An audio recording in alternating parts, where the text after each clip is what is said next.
anggota kelompok 5. Yang pertama ada Anggun Artanti, ada Bella Aurelia Zerlina, dan yang terakhir ada Nabila Santi Dewi Lestari Selana. Next. Untuk pembahasan materi yang pertama, yaitu prosedur analitis, akan disampaikan oleh saya sendiri. Prosedur analitis atau analytical procedure adalah evaluasi atas informasi keuangan melalui analisis hubungan yang dapat diterima di antara data keuangan dan non-keuangan. Prosedur-prosedur analitis juga mencakup kebutuhan investigasi atas fluktuasi atau hubungan yang diidentifikasikan tidak konsisten dengan informasi lainnya yang relevan atau yang berbeda dari ekspektasi nilai dalam jumlah yang signifikan. Dengan kata lain, prosedur-prosedur analitis perlu menggunakan perbandingan dan hubungan yang menentukan apakah saldo akun atau data lainnya terlihat memadai. Next. Ada hubungan antar data. Premis dasar dari penggunaan prosedur analitis yaitu adanya hubungan antar data yang dapat diterima dan hubungan tersebut cukup dapat diharapkan untuk periode selanjutnya. Prosedur analitis digunakan untuk menentukan hubungan di antara informasi keuangan yang diperkirakan dapat sesuai dengan pola yang diperkirakan berdasarkan pengalaman entitas seperti presentase margin kotor dan di antara informasi keuangan dan non-keuangan seperti hubungan di antara biaya gaji dan jumlah karyawan yang ada. Next. Ada tipe-tipe prosedur analitis. Yang pertama itu ada analisis tren atau tren analisis, yaitu analisis atas perubahan saldo akun dari waktu ke waktu. Yang kedua ada analisis rasio atau rasio analisis adalah perbandingan hubungan di antara akun-akun laporan keuangan, perbandingan akun dengan data non-keuangan, atau perbandingan hubungan antar perusahaan dalam satu industri. Yang ketiga ada pengujian kewajaran atau reasonableness testing, adalah analisis atas saldo akun atau perubahan saldo akun dalam periode akuntansi terkait kewajarannya saat menyoroti perkiraan hubungan yang terjadi di antara akun-akun. Yang keempat ada penggalian data atau data mining, yaitu serangkaian teknik terkomputerisasi menggunakan analisis statistik yang kompleks, termasuk teknik kecerdasan buatan atau artificial intelligence technique, untuk menguji data dalam jumlah besar dengan tujuan untuk menunjukkan informasi atau pola yang tersembunyi atau tidak diperkirakan sebelumnya.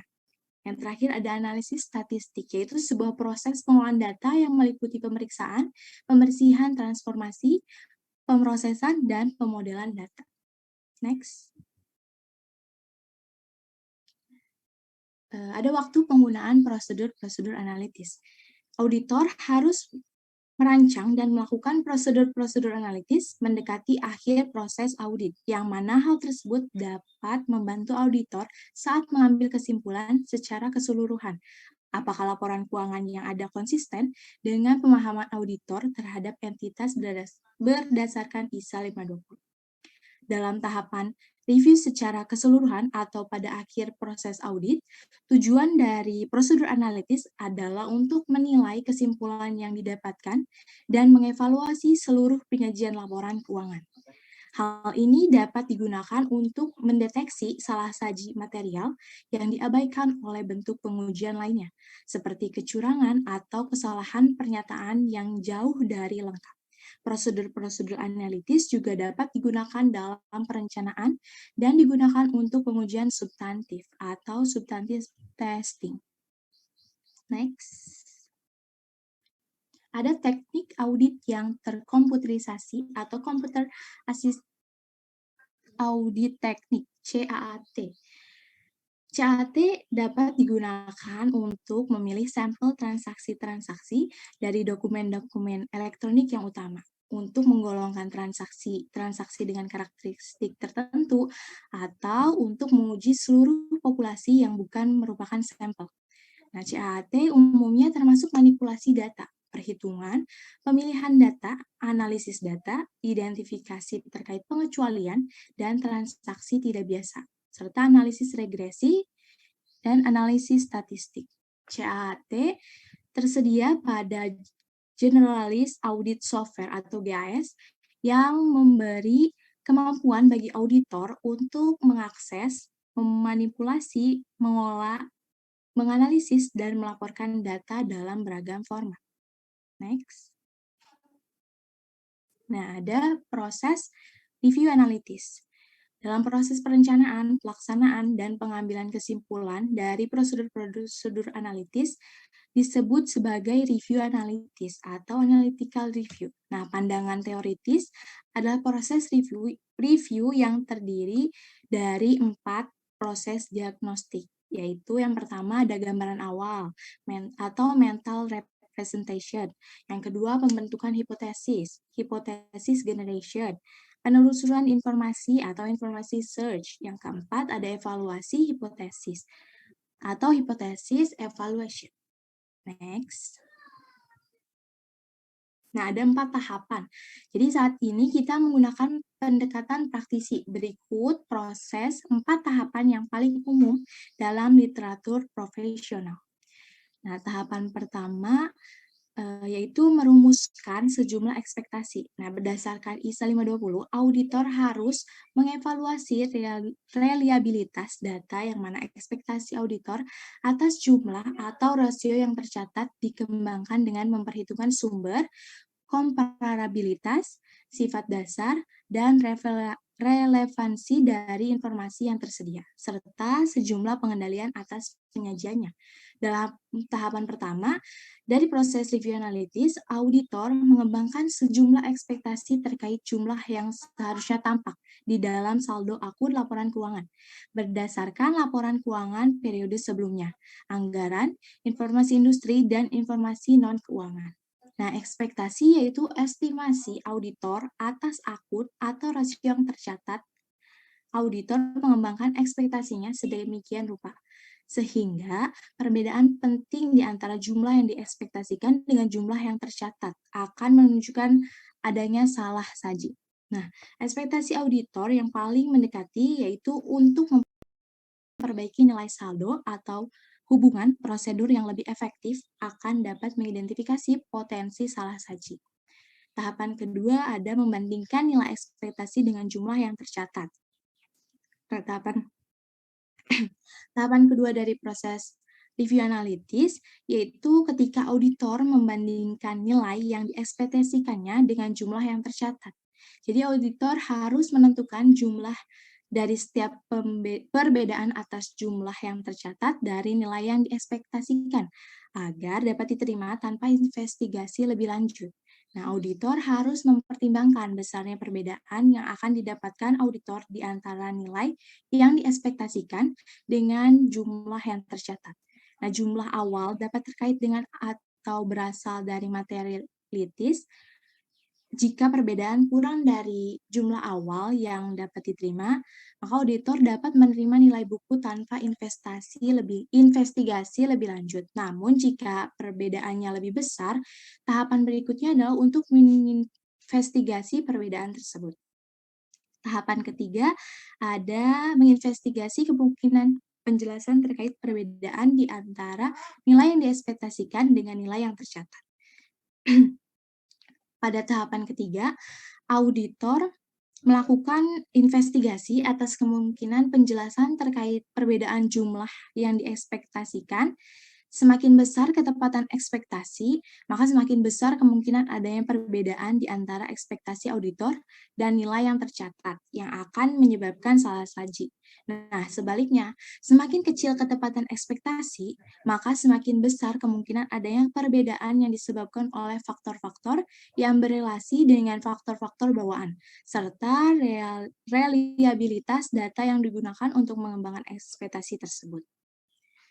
Nah, sejumlah keterangan dan bukti-bukti yang menguatkan perbedaan ketika sejumlah perbedaan di antara ekspektasi dan jumlah yang tercatat lebih telah ditemukan, maka tahapan pertama biasanya adalah untuk meminta penjelasan dari manajemen. Namun hal penting yang dipertahankan auditor adalah sikap kewaspadaan profesional saat mempertimbangkan jawaban-jawaban tersebut, dan adanya saran bahwa auditor melakukan prosedur-prosedur audit lainnya untuk memperkuatnya. Ketika prosedur-prosedur analitis digunakan, pada tahap perencanaan, bukti-bukti yang menguatkan tidak seketika diperlukan karena tujuan dari prosedur-prosedur analitis dalam perencanaan adalah untuk memetakan pekerjaan selanjutnya. Nah, tahapan terakhir yang keempat yaitu evaluasi dampak terkait perbedaan di antara ekspektasi dan jumlah yang tercatat pada proses audit dan laporan keuangan. Tahap terakhir dari proses review analitis yaitu auditor berupaya untuk mengukur besarnya perbedaan yang mana penjelasan yang memadai dapat diperoleh dan diperkuat jika sesuai. Nah, apabila jumlah yang tidak dapat dijelaskan cukup kecil, maka auditor dapat menyimpulkan bahwa tidak ada salah saji material. Namun, jika jumlah yang tidak dapat dijelaskan melebihi ambang batas, maka diperlukan prosedur-prosedur substantif tambahan. Next. Nah, ada perumusan ekspektasi. Ekspektasi dikembangkan dengan mengidentifikasi hubungan yang masuk akal bahwa terdapat ekspektasi wajar berdasarkan pemahaman auditor terhadap klien dan industrinya. Nah, hubungan-hubungan tersebut mungkin ditentukan dengan perbandingan di antara sumber-sumber, yaitu pertama ada informasi yang dapat diperbandingkan dengan periode sebelumnya, yang kedua ada hasil-hasil yang diharapkan, seperti anggaran dan prediksi atau ekspektasi auditor, yang ketiga ada elemen-elemen informasi keuangan dalam periode tersebut, yang keempat, ada informasi industri yang sejenis. Dan yang terakhir, informasi non-keuangan. Nah, auditor dapat mengidentifikasi saldo akun yang berubah secara signifikan hanya dengan membandingkan data klien saat ini dengan data periode sebelumnya. Salah satu standar yang mendasari perbandingan yaitu dengan perusahaan-perusahaan dalam industri sejenis. Untuk sumber-sumber dan informasi ketepatan ekspektasi. Sumber informasi yang menjadi dasar ekspektasi yaitu misalkan laporan keuangan periode sebelumnya, prediksi informasi industri, menentukan ketepatan auditor dalam memprediksi saldo akun. Nah, ketepatan ekspektasi yang diinginkan beragam berdasarkan tujuan dari prosedur analitis. Next.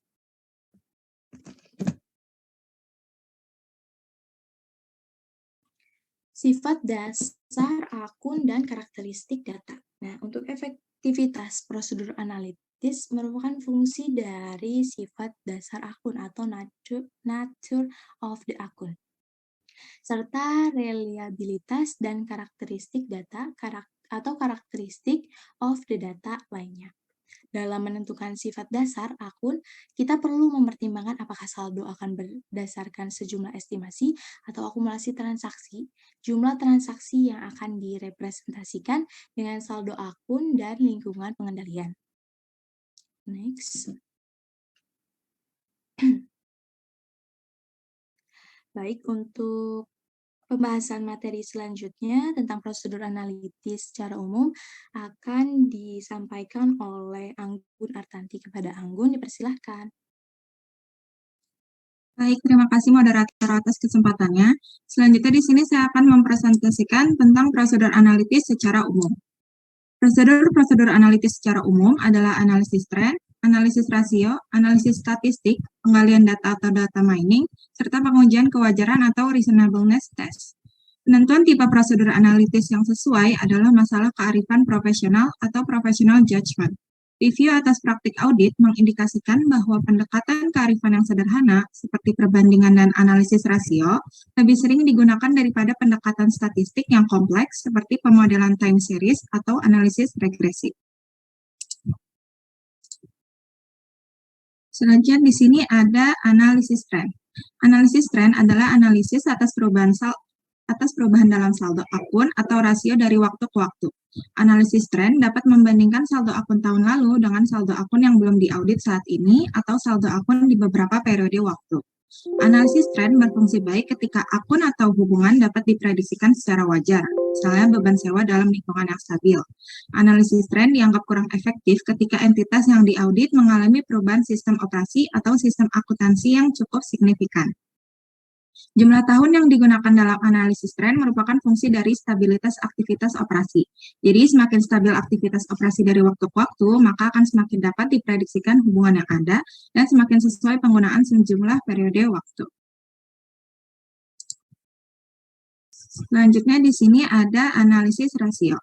Analisis rasio adalah perbandingan hubungan di antara akun laporan keuangan, perbandingan akun dengan data non-keuangan, atau perbandingan hubungan di antara beberapa perusahaan dalam industri sejenis.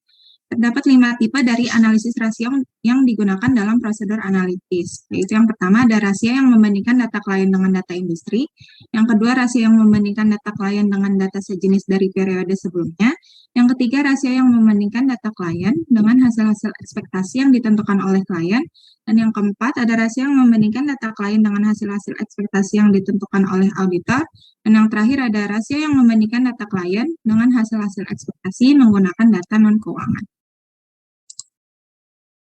Selanjutnya di sini ada pengujian kewajaran. Pengujian kewajaran adalah analisis atas saldo akun atau perubahan saldo akun dalam periode akuntansi terkait kewajarannya, yang menyoroti ekspektasi hubungan di antara akun-akun. Hal ini menyertakan pengembangan ekspektasi berdasarkan data keuangan, data non-keuangan, atau keduanya. Berbeda dengan analisis tren dan analisis rasio yang secara implisit mengasumsikan hubungan yang stabil, pengujian kewajaran menggunakan informasi untuk mengembangkan prediksi secara eksplisit terhadap saldo akun. Lalu di sini ada perbandingan analisis tren, analisis rasio, dan pengujian kewajaran. Analisis tren, analisis rasio, dan pengujian kewajaran berbeda dengan jumlah variabel prediksi independen yang dipertimbangkan, penggunaan data eksternal, dan ketepatan statistik. Analisis tren terbatas pada prediksi tunggal, yaitu data periode sebelumnya atas akun-akun tersebut.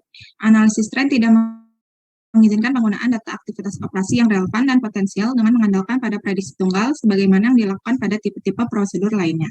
Dikarenakan analisis rasio menggunakan 2 atau lebih sumber informasi yang berkaitan dengan data keuangan atau data non-keuangan, hasilnya merupakan ekspektasi yang lebih tepat. Pengujian kewajaran dan analisis regresi selanjutnya dapat meningkatkan ketepatan ekspektasi dengan menyertakan sebanyak mungkin variabel yang potensial dari informasi keuangan dan non-keuangan yang relevan untuk merumuskan ekspektasi. Ini selanjutnya ada likuiditas dan keberlanjutan usaha atau going concern.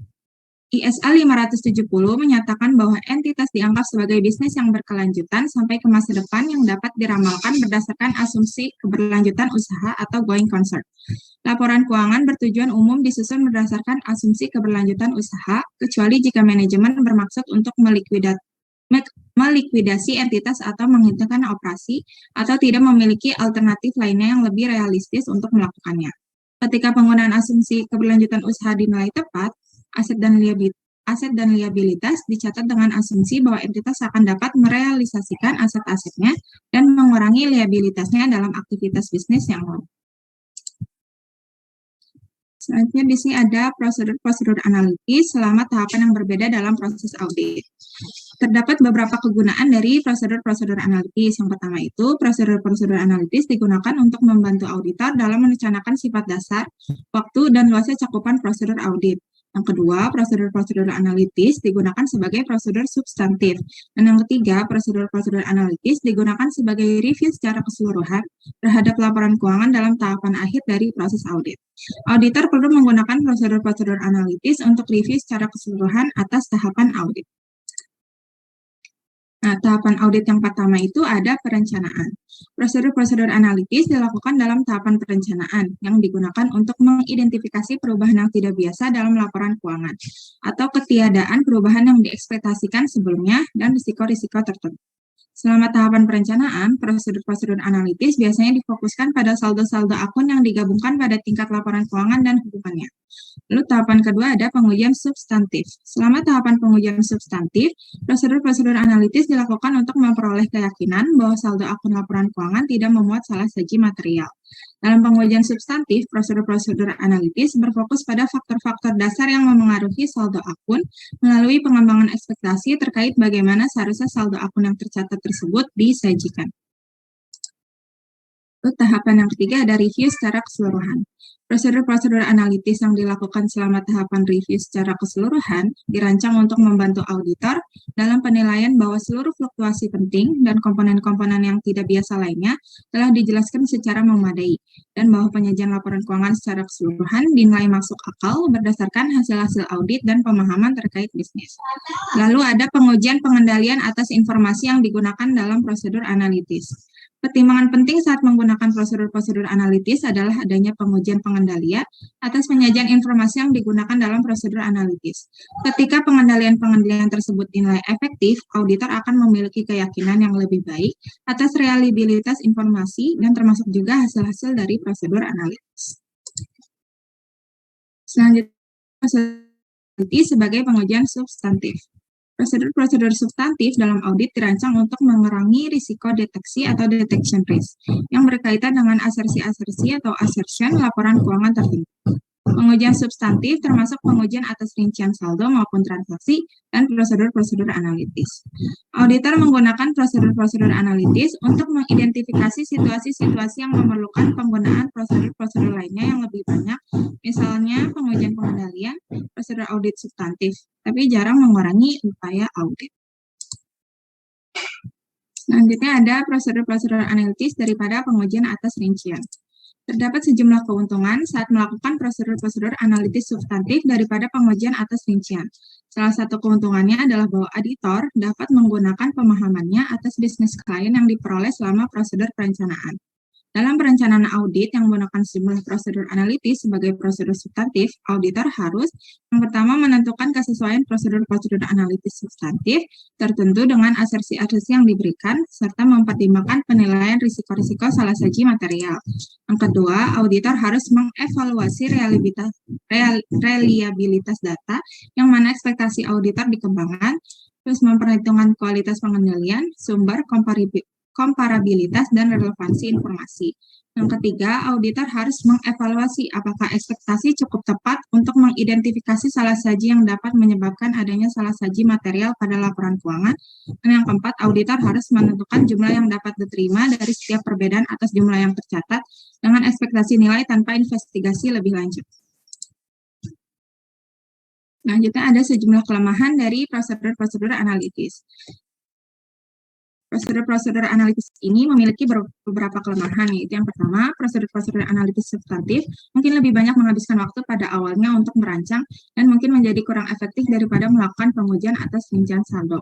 Hal ini dikarenakan data yang diperoleh digunakan untuk mengembangkan ekspektasi dan memastikan reliabilitas data secara terpisah, yang mana hal ini akan menghabiskan waktu yang cukup lama daripada waktu yang dihabiskan untuk melakukan pengujian atas rincian.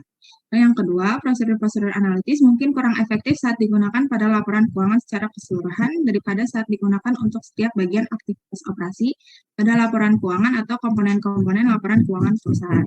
Yang ketiga, prosedur-prosedur analitis substantif tidak akan selalu memberikan hasil-hasil yang diinginkan setiap tahunnya. Selanjutnya ada bukti-bukti yang menguatkan. Ketika prosedur analitis berfungsi sebagai pengujian substantif, auditor harus memberikan penjelasan yang menguatkan terkait perbedaan-perbedaan penting dengan memperoleh kecukupan bukti audit. Nah, untuk memperkuat penjelasan tersebut, terdapat beberapa teknik yang dapat digunakan. Yang pertama itu, keterangan dari orang-orang di luar organisasi klien, termasuk bankir, pemasok, pelanggan, dan lain-lain. Yang kedua, keterangan dari orang-orang independen di dalam organisasi klien. Misalnya itu, ada penjelasan yang didapatkan dari CEO terkait kenaikan untuk pengeluaran iklan. Hal ini dapat diperkuat dengan keterangan yang diperoleh dari direktur pemasaran. Lalu yang ketiga, ada bukti diperoleh dari prosedur-prosedur pengauditan lainnya. Yang keempat, pemeriksaan bukti-bukti pendukung. Auditor dapat memeriksa bukti dokumentasi pendukung atas sejumlah transaksi yang dapat memperkuat penjelasan. Selanjutnya di sini ada contoh dari prosedur-prosedur analitis substantif. Pembayaran yang mengandung kecurangan seringkali dilakukan dalam jumlah besar. Prosedur analitis untuk mendeteksi hal tersebut menggunakan program CAATS untuk mengelompokkan pembayaran berdasarkan ukuran besarnya pembayaran dan kemudian mengikhtisarkan seluruh pembayaran dalam jumlah besar. Auditor dapat mengelompokkan sejumlah catatan sesuai tipe pembelian karena ukuran pengeluaran tersebut terkait dengan biaya produk atau jasa tertentu. Dalam menganalisis pendapatan, setidaknya selama 3 tahun terakhir, auditor dapat mendeteksi tren atas pendapatan yang tidak dapat diekspektasikan sebelumnya. Penjualan juga dapat dianalisis berdasarkan tipe, aktivitas, tenaga penjualan, bulan, atau pelanggan. Lalu selanjutnya ada penggajian. Apabila auditor mencurigai adanya kecurangan dalam area penggajian, pihaknya dapat melakukan sejumlah pengujian substantif untuk mendeteksi adanya karyawan fiktif atau karyawan yang masih bekerja untuk perusahaan meskipun pekerjaan yang telah dihentikan atau biaya lemburnya cukup tinggi. 3 tipe dari pengujian analitis dapat dilakukan untuk membantu mendeteksi beragam penyimpangan, yakni pengujian validitas dan duplikasi, pengujian pengecualian, dan penghitungan ulang. Untuk materi selanjutnya, saya kembalikan kepada moderator. Baik, terima kasih Anggun atas penyampaian materinya. Selanjutnya, untuk pembahasan tentang Computer Assisted Audit Technique dan Generalized Audit Software akan disampaikan oleh Nabila Santi Dewi. Kepada Nabila, dipersilahkan. Baik, terima kasih kepada moderator. Selanjutnya saya akan membahas tentang Computer Assisted Audit Technique atau CIATS dan Generalized Audit Software atau GAS. Penggunaan Computer Assisted Audit Technique atau CIATS dapat digunakan untuk memilih sampel transaksi dari catatan elektronik yang utama untuk mengelompokkan transaksi-transaksi dengan karakteristik tertentu atau menguji seluruh populasi daripada sampel. CIATS umumnya termasuk analisis regresi dan analisis statistik, serta teknik-teknik pemeriksaan catatan atau file interrogation yang digunakan secara lebih luas menggunakan Generalized Audit Software atau GAS. Next. Kemudian ada analisis regresi. Analisis regresi atau regression analysis merupakan penggunaan model statistik untuk mengukur ekspektasi auditor dalam istilah keuangan dengan tingkat ketepatan dan risiko yang terukur. Sebagai contoh, ekspektasi penjualan dapat dikembangkan berdasarkan perkiraan penjualan manajemen, beban komisi, dan perubahan terkait pengeluaran iklan. Kemudian, Generalized Audit Software atau GAS. Paket Generalized Audit Software atau GAS memuat sejumlah teknik audit yang terkomputerisasi, baik yang melakukan prosedur analitis maupun pengambilan sampel statistik yang digabungkan dalam sebuah perangkat lunak. Paket GAS memberikan auditor kemampuan untuk mengakses, memanipulasi, mengolah, menganalisis, dan melaporkan data dalam berbagai format. Next. Prosedur pemeriksaan catatan atau file interrogation menggunakan GAS. Penggunaan GAS dalam audit memerlukan pengubahan data klien ke dalam format umum dan kemudian menganalisis data tersebut. Hal ini disebut sebagai pemeriksaan catatan atau file interrogation. CIATS digunakan dalam GAS yang memungkinkan auditor menganalisis dalam menguji setiap komponen pada laporan untuk menentukan apakah komponen tersebut telah memenuhi kriteria yang telah ditentukan sebelumnya, mengidentifikasi perbedaan-perbedaan penting, membuat laporan independen atas pengecualian, memilih sampel audit, dan memasukkan hasil-hasilnya ke dalam perangkat lunak audit. Tugas-tugas audit. Pemeriksaan catatan umumnya dapat menyelesaikan 6 tipe tugas audit, yaitu yang pertama, mengubah data klien ke dalam format umum. Auditor dapat menggunakan GAS untuk mengubah data klien ke dalam format umum, seperti plain text, Microsoft Word, Excel, atau Access. Kedua, menganalisis data. Auditor dapat mengidentifikasi seluruh catatan dalam berkas data yang memenuhi kriteria tertentu atau terformat ulang dan menggabungkan data dalam beragam cara. Yang ketiga, membandingkan serangkaian data yang berbeda. Jika sejumlah catatan pada berkas-berkas yang terpisah memuat data yang dapat diperbandingkan, GAS dapat digunakan untuk membandingkan serangkaian data yang berbeda. Yang keempat ada mengkonfirmasi akurasi perhitungan dan melakukan komputasi. Kelima, mengambil sampel secara statistik. Yang terakhir, keenam, menguji celah atau duplikasi secara berurutan. Next. Pendekatan terstruktur untuk prosedur analitis berdasarkan GIS. Dalam penggunaan prosedur analitis untuk pengujian saldo akun dengan GIS, auditor mungkin mengikuti 4 tahapan dasar dari model review audit, yaitu yang pertama ada tahap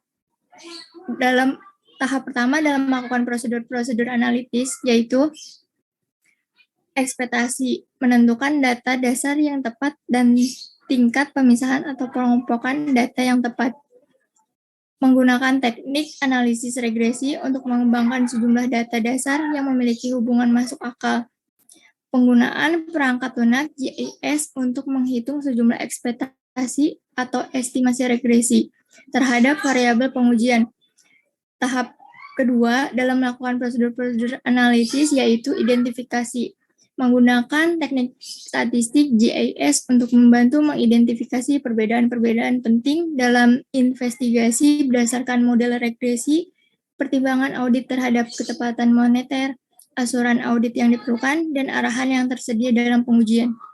Next. Tahap ketiga dalam melakukan prosedur analitis yaitu investigasi. Menginvestigasi dan menguatkan penjelasan terkait perbedaan-perbedaan penting antara ekspektasi dan jumlah yang tercatat.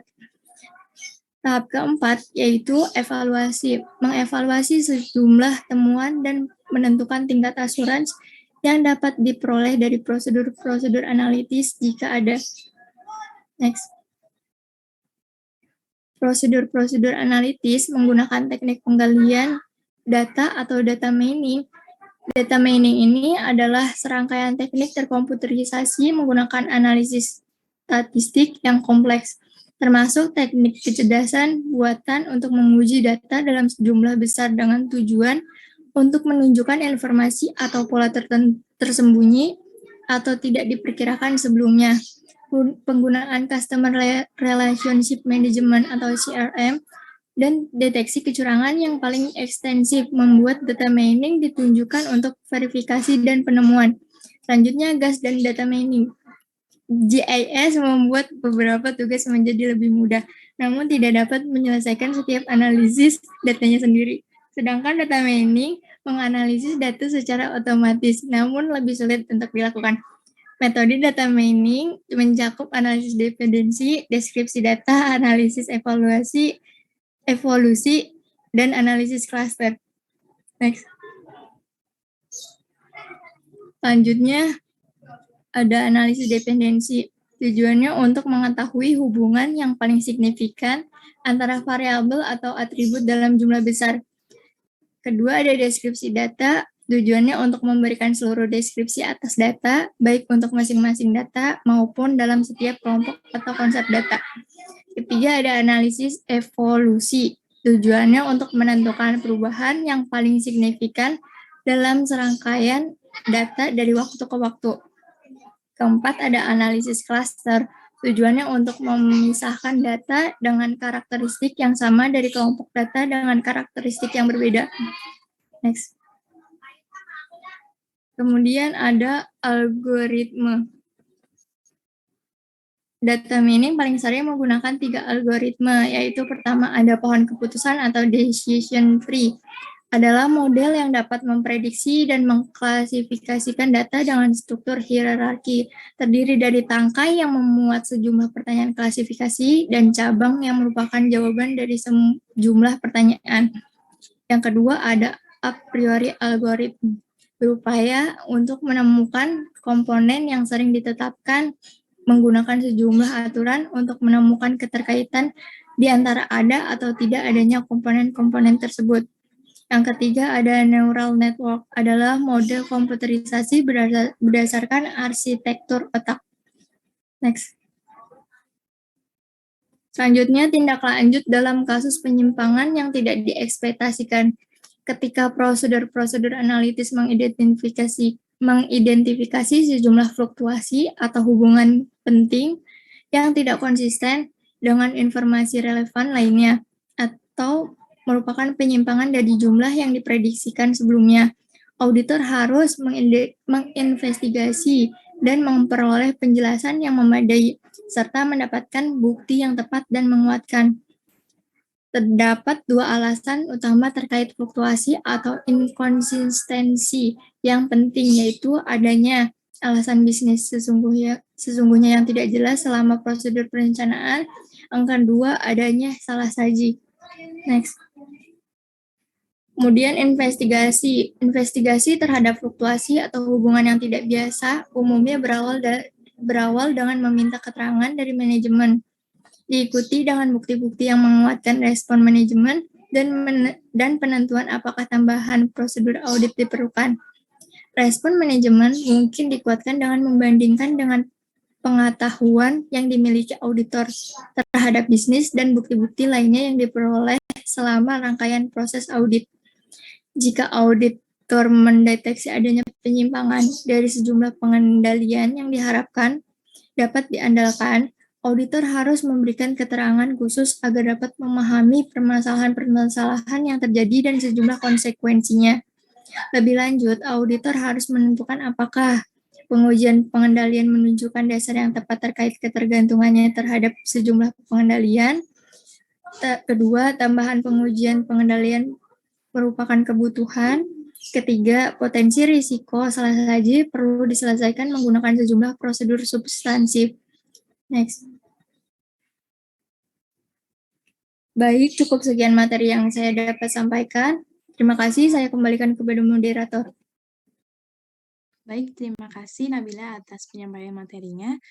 Selanjutnya kita akan memasuki sesi tanya jawab bagi teman-teman yang ingin bertanya terkait dari materi yang telah kami paparkan. Dipersilakan untuk bertanya. Terima kasih. Baik, sambil menunggu audiens yang bertanya, saya absen terlebih dahulu ya. Abednego Sinaga. Hadir Teh. Oke. Ananda Putri Rahmasari. Hadir Teh. Eliza Febriana. Hadir Teh. Ina Saidatun Nisa. Hadir Teh. Miftahul Khotimah. Hadir Teh.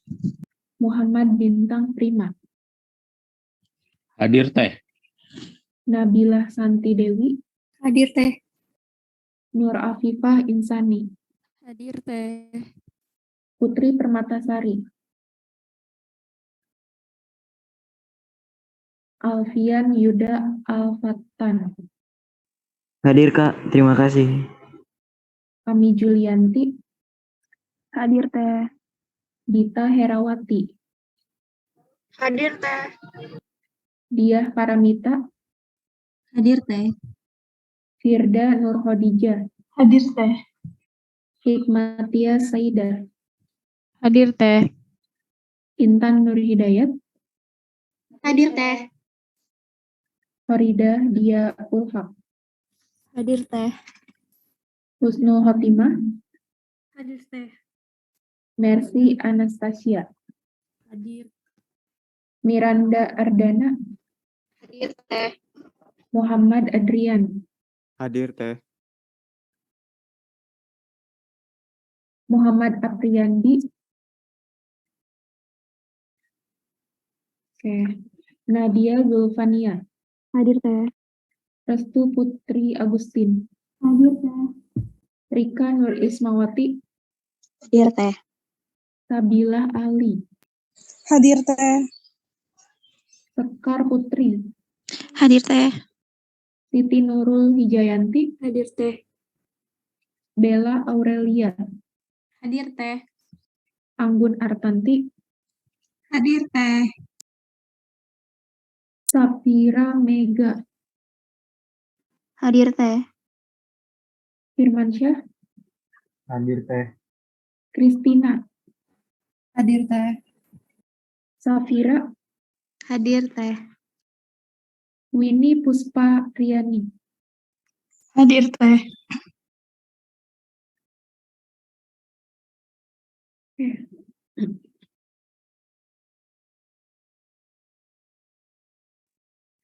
Silakan untuk audiens yang ingin bertanya, maksimal pertanyaannya 5 ya. Jadi sertakan nama dan NPM.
Baik, sudah ada 4 pertanyaan.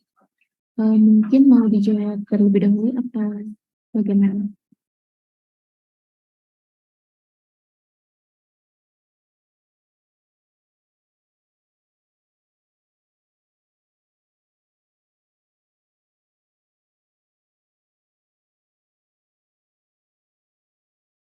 Baik, sebelumnya izinkan kami mendiskusikan jawaban dari teman-teman dahulu ya, Teh. Baik, silakan. Baik, terima kasih.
Ya, baik. Untuk pertanyaan dari Rika akan dijawab oleh Nabila. Kepada Nabila dipersilahkan.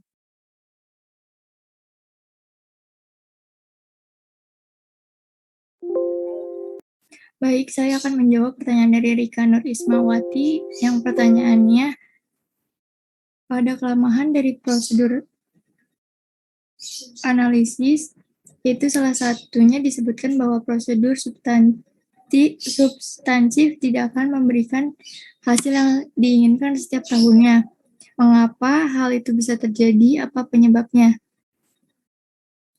Baik, prosedur substansif tidak akan memberikan hasil yang diinginkan setiap tahunnya, karena pada periode terdapat perubahan yang cepat dan tidak stabil, yang mungkin terdapat kesulitan untuk mengembangkan ketepatan ekspektasi yang memadai atas jumlah yang tercatat, dan mungkin lebih tepat jika melakukan pengujian atas rincian. Contohnya, jika ekonomi mencapai hiperinflasi, tidak mungkin dapat mengembangkan ekspektasi yang berarti secara efisien. Bagaimana, Rika? Apakah sudah terjawab? Iya, terima kasih. Sama.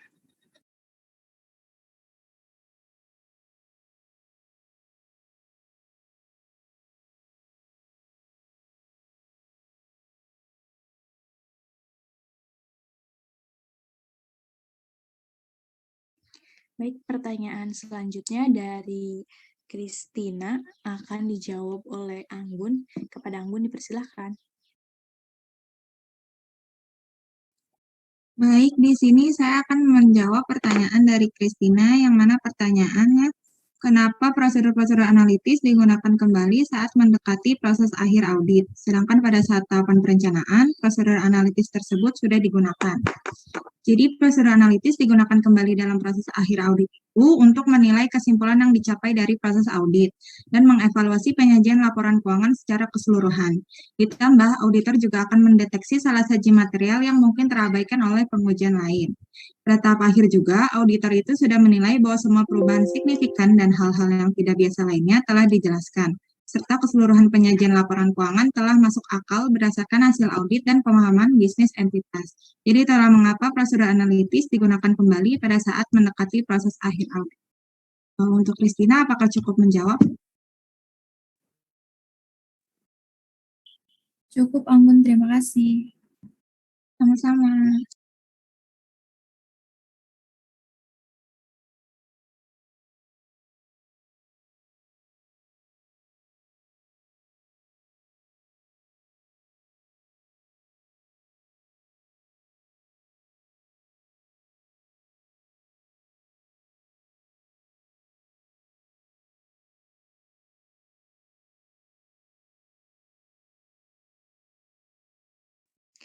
Baik, selanjutnya pertanyaan dari Ami akan dijawab oleh saya sendiri.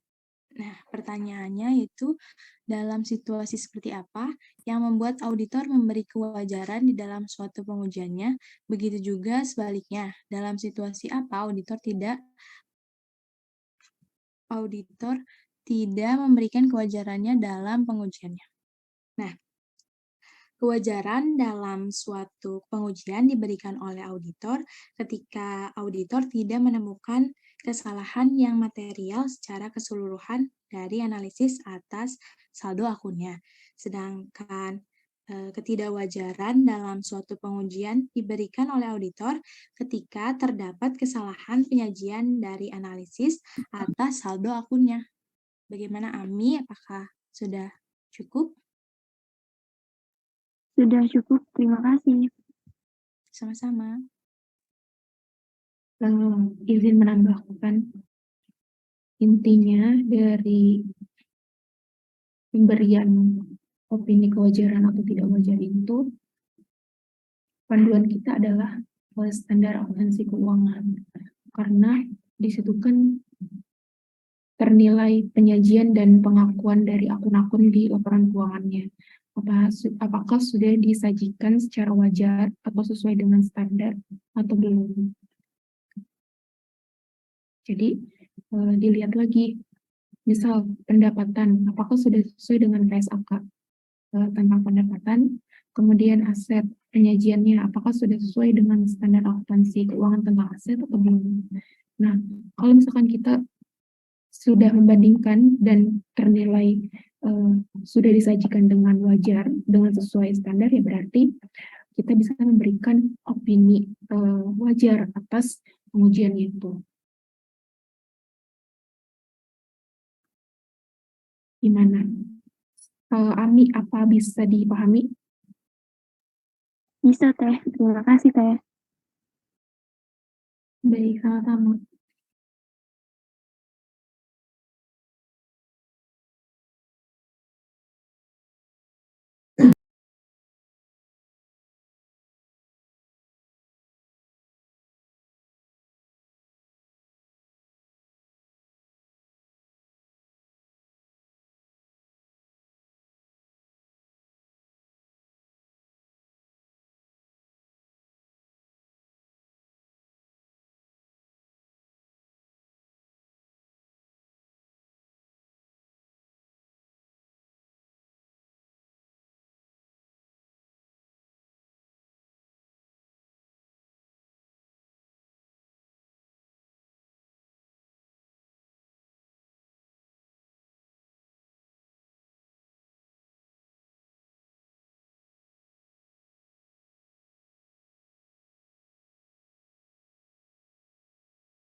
Baik, untuk pertanyaan dari Putri akan dijawab oleh Nabila. Kepada Nabila dipersilakan. Baik, saya akan menjawab pertanyaan dari Putri Permatasari. Pertanyaannya, tadi dijelaskan bahwa potensi resiko salah saji perlu diselesaikan menggunakan sejumlah prosedur substantif.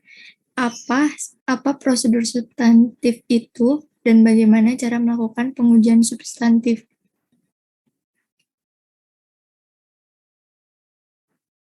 Jadi, prosedur substantif itu adalah kegiatan yang dilakukan oleh auditor selama diperlukan klarifikasi tahap pengujian audit yang mengumpulkan bukti-bukti validitas, kelengkapan atau akurasi saldo akun, dan golongan transaksi.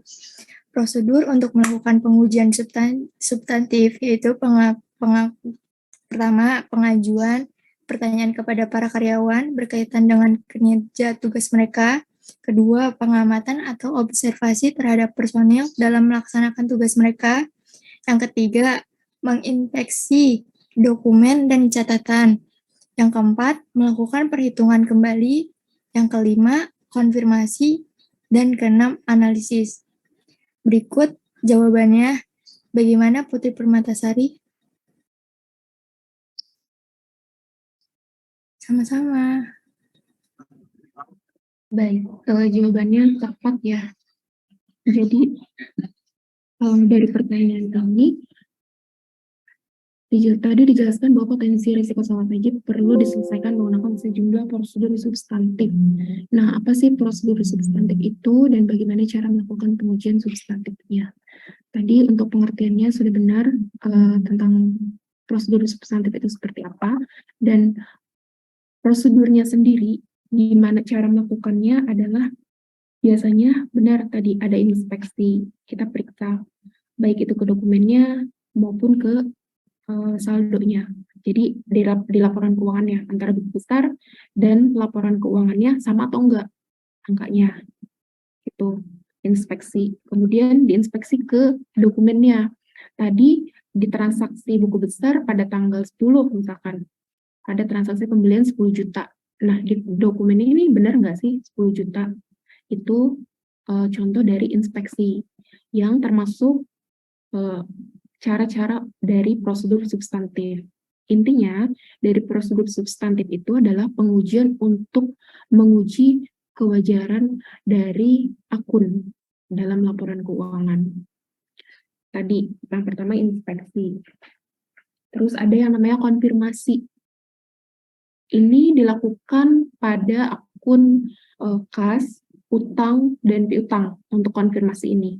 Misal, kita ambil contoh prosedur konfirmasi untuk utang.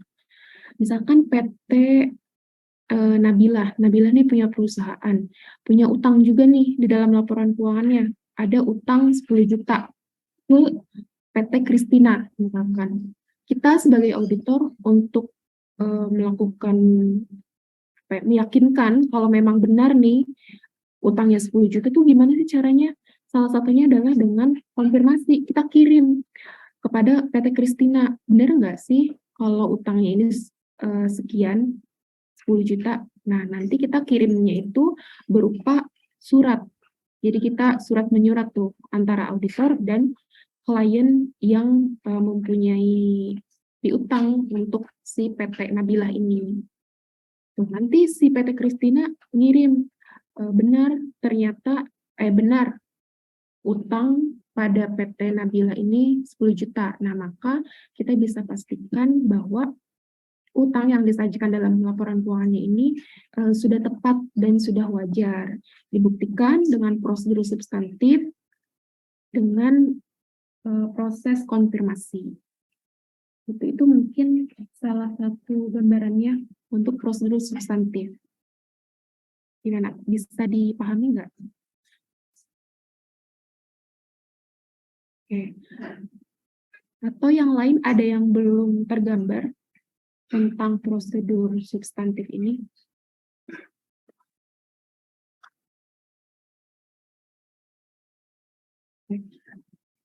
Saya mau tanya deh, selain tadi kan ada prosedur yang namanya konfirmasi, terus ada inspeksi. Nah, kira-kira ada prosedur apa aja sih selain kedua itu? Kalau kalian mau meriksa nih laporan keuangannya, mau meriksa saldo akun di dalam laporan keuangan, apa aja sih kira-kira yang kalian bakal lakukan prosedurnya?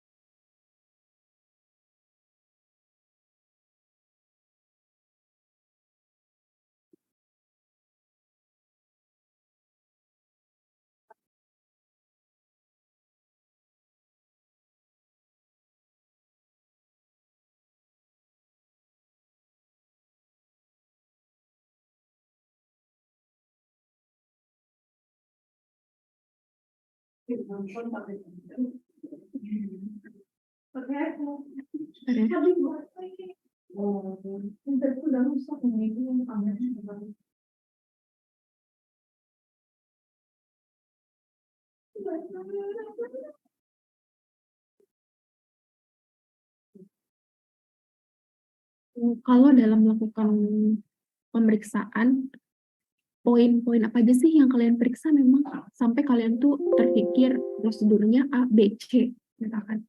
Emang poin apa sih yang pengen kalian periksa? Ada yang tahu nggak? Poin apa aja kalian mau meyakinkan apa nih dalam laporan keuangan? Sampai kalian tuh sudah kepikir, oke, untuk meyakinkan untuk meyakinkan hal ini, saya melakukan prosedur ini. Nah, hal apa sih memang yang kalian jadikan panduan? Gimana? Ada yang mau menjawab?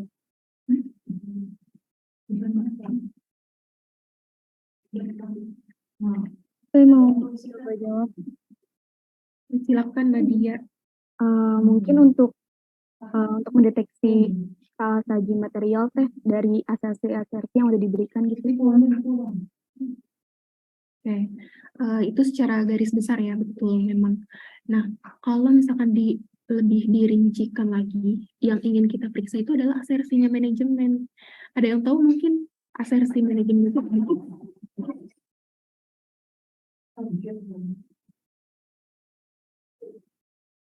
Ada yang tahu asersi manajemen? Kita mau memeriksa laporan keuangan, fokusnya itu pada asersi manajemen. Jadi, si manajemen ini menyatakan kalau laporan keuangannya ini sudah tepat, sudah sesuai. Nah, itu yang dinamakan asersi. Nah, kira-kira kalau di audit sendiri istilahnya untuk asersi, untuk tepat, untuk benar, laporan keuangannya, apa sih kira-kira? Ada yang ingat? Kayaknya sudah pernah disampaikan. Izin mencoba menjawab deh. Oke, silakan. Beberapa di antaranya dari asumsi manajemen itu ada yang dari kelompok-kelompok transaksi dan peristiwa pada periode saat diaudit itu ada keterjadian atau occurrence, terus juga ada kelengkapan atau completeness, terus juga akurasi atau accuracy, bisa batas dan klasifikasi deh. Nah, iya, tepat sekali. Jadi, kita memeriksa laporan keuangan fokusnya kepada 5 hal itu. Kepada yang tadi, keberadaan atau keterjadian. Terus ada kelengkapan, ada hak dan kewajiban, penilaian atau alokasi, sampai dengan penyajian dan pengungkapan.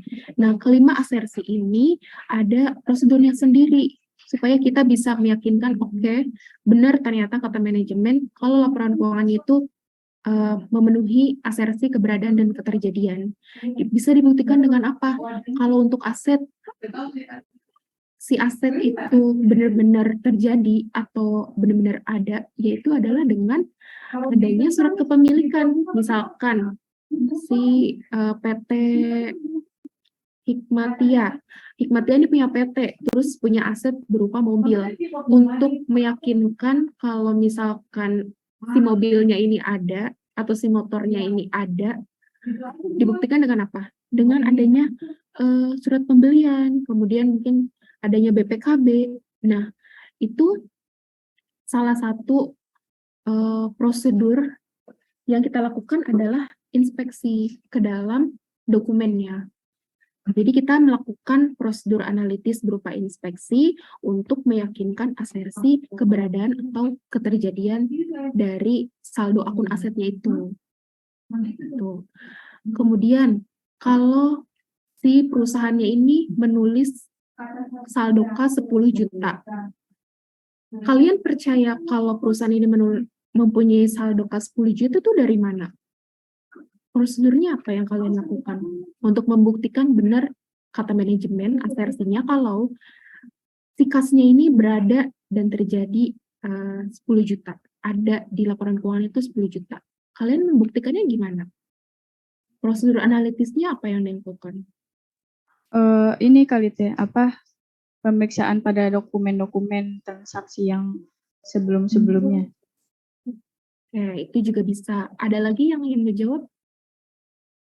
Kita mau membuktikan uang kasnya ini benar, sekian. Sebenarnya tadi udah disebutkan awal banget. Izin jawab deh. Oke, silakan. Mungkin ini setelah diperiksa itu dikonfirmasi kembali apakah kasnya itu benar 10 juta atau tidak ke perusahaan tersebut. Tepat. Adalah konfirmasi. Kita nanya langsung ke uangnya. Misalkan di laporan keuangan PT Hikma ini ada ada uang di bank, cash in bank. Itu di bank Mandiri misalkan. Ya kita nanya, kita menyurati, atau dalam prosedur analitis itu namanya konfirmasi. Prosedur substantif namanya konfirmasi. Itu kita kirim tuh surat, tapi dalam keadaan kosong. Jadi cuman ada pernyataan berapa sih saldo yang dimiliki oleh PT Hikma atas rekening nomor sekian, itu berapa. Nah, nanti kan sama banknya tuh ditulis tuh 10 juta. Nah, si suratnya itu yang udah ada jawabannya, saldonya berapa, itu kan nanti dikirim ke kita. Nah, kita bandingkan dengan laporan keuangannya. Ini laporan keuangannya 10 juta, kemudian hasil konfirmasinya 10 juta, oke, berarti sama. Nah, ini bisa disimpulkan bahwa si laporan keuangan ini sudah disajikan dengan tepat dan wajar. Tuh. Jadi, memang banyak ya prosedur yang dilakukan untuk memeriksa saldo di laporan keuangan. Salah satunya itu ada konfirmasi, ada inspeksi ke dokumen, terus mungkin kalau akun yang lain kayak pendapatan, piutang, utang, itu ada yang namanya cut off. Terus ada yang namanya subsequent payment, subsequent event. Terus ada yang namanya cash of name. Terus ada yang namanya stock of name. Nah, itu kan prosedur-prosedur yang ditujukan untuk memenuhi atau memeriksa benar nggak sih asersinya manajemen. Jadi si manajemen ini menyatakan kalau si laporan keuangannya ini udah lengkap, udah sesuai penyajian dan pengukurannya, terus apalagi tadi asersi yang disampaikan itu udah sesuai hak dan kewajibannya, penilaian dan alokasinya juga udah tepat. Nah, itu kan kita harus periksa. Nah, periksanya itu menggunakan prosedur substantif yang kayak tadi, ada konfirmasi, ada inspeksi, ada cut off. Nah, si cut off ini salah satunya adalah untuk meyakinkan atau membuktikan asersi tentang penyajian dan pengungkapan. Jadi, di asersi penyajian dan pengungkapan ini kan definisinya meyakinkan bahwa komponen di laporan keuangan itu sudah diungkapkan sebagaimana mestinya. Artinya sudah diungkapkan sesuai dengan standar akuntansi yang berlaku. Nah, kita memeriksanya ini kayak gimana? Kalau untuk meyakinkan bahwa pernyataan manajemen ini benar, tepat, sesuai dengan apa yang disampaikan, adalah salah satunya dengan cut off. Jadi, di cut off itu mungkin kalian nanti bisa cari-cari sendiri cut off itu apa sih. Nah, kalau bisa saya sampaikan sedikit, cut off itu untuk melihat pembayaran atau transaksi yang terjadi setelah tanggal laporan keuangan atau sebelum tanggal laporan keuangan. Jadi misalkan tanggal laporan keuangan itu 31 Desember. Nah, kita periksa transaksi setelah 31 Desember dan transaksi sebelum 31 Desember. Berapa lama teh yang kita ambil transaksinya itu? Adalah biasanya 10 hari sebelum tanggal 31 dan 10 hari setelah tanggal 31. Emang fungsinya buat apa sih teh kita memeriksa itu? Ada yang tahu nggak? Kenapa sih kita harus memeriksa sebelum dan sesudah?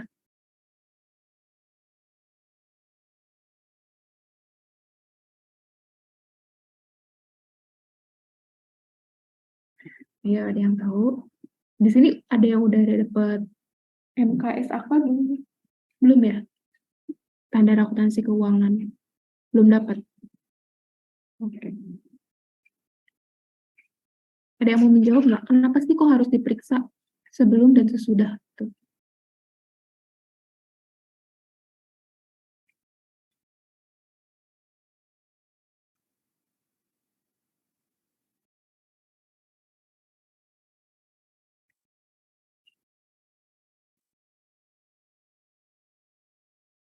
Atau pertanyaannya kenapa sih kok harus ada cut off?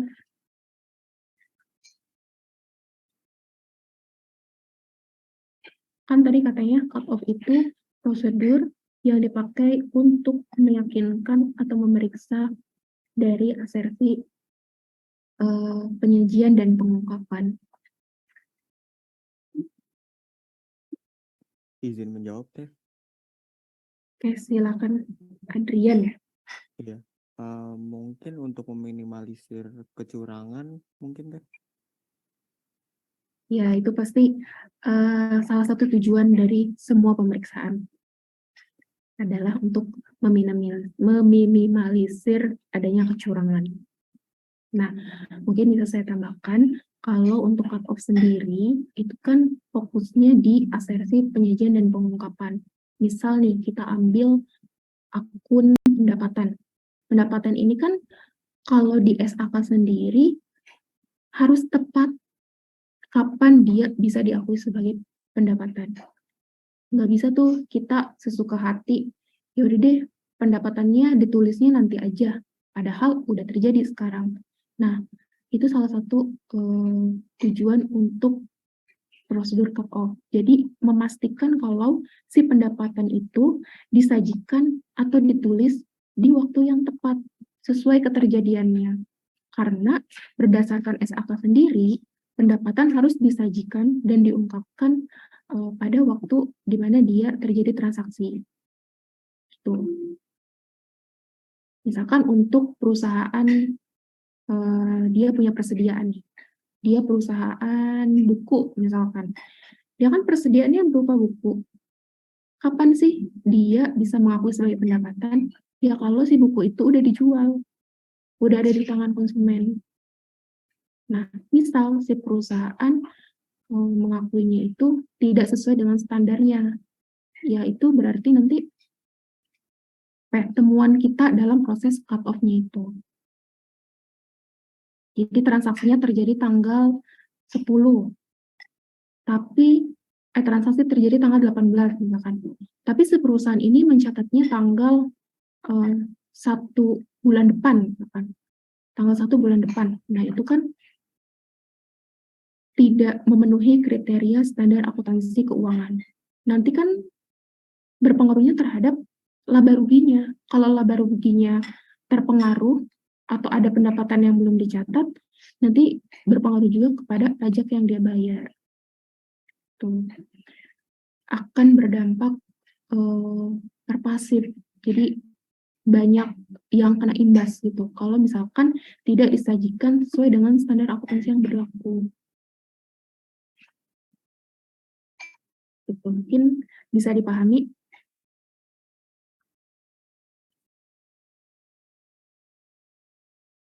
Baik, karena waktunya sudah cukup juga, saya persilakan untuk pemateri menutup materinya ya. Silakan. Baik, terima kasih ya Teh atas masukannya. Terima kasih juga untuk partisipasinya. Sekian presentasi dari kelompok 5. Mohon maaf bila ada kekurangan dan kesalahan dari penyampaian materi kami. Saya ucapkan terima kasih. Wabillahi taufiq wal hidayah. Wassalamualaikum warahmatullahi wabarakatuh. Waalaikumsalam warahmatullahi wabarakatuh. Baik, saya mewakili Ibu Rahma menutup kuliah hari ini. Terima kasih banyak. Jangan lupa untuk berjalan ya administrasi kampusnya, baik untuk pemateri dan audiens. Semoga ilmu yang didapatkan bisa bermanfaat untuk kita semua. Terima kasih banyak. Wassalamualaikum warahmatullahi wabarakatuh. Waalaikumsalam warahmatullahi wabarakatuh. Terima kasih, Teh. Terima kasih, Teh.